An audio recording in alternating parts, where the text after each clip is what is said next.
আপনারা আপনাদের মধ্যে যে উত্তেজনা আছে সেই উত্তেজনা আমাদের মধ্যে নেই, কেননা বিষ্ণুপ্রসাদ শর্মা বেশ কিছুদিন যাবৎ ও পরিষদীয় দল এবং দল থেকে নিজেকে কিছুটা বিচ্ছিন্ন করে রেখেছিলেন।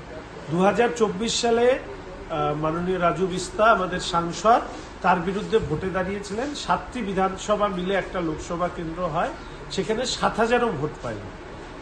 ব্যক্তিগতভাবে আমি মনে করি বন্ধু হিসাবে নিশ্চিতভাবে অন্য দলে যোগ দেওয়া সেটা খারাপ লাগলেও বিষ্ণু যে বিষয়গুলো নিয়ে সোশ্যাল মিডিয়ায় পোস্ট করতো, খুব জানবার আগ্রহ থাকবে যে তৃণমূল কংগ্রেস ওনাকে কি কি প্রতিশ্রুতি দিয়ে দলে যোগ দিয়েছে, সেটা যতক্ষণ না জানতে পারবো তো বলা খুব কঠিন।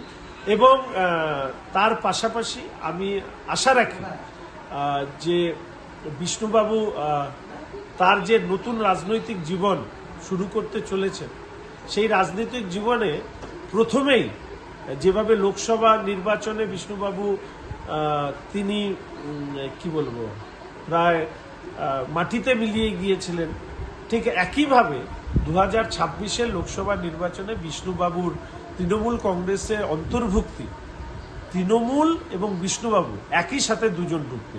কে কাকে নিয়ে ডুববে আমি বলতে পারবো না, তবে দুজনেই ডুববে এটুকু বলতে পারি। এবং দার্জিলিং জেলা প্রত্যেকটি সিট, এবার কালিম্পং সহ প্রত্যেকটি সিট আমরা বিপুলভাবে ভারতীয় জনতা পার্টি জয়ী। তিনি বলেছেন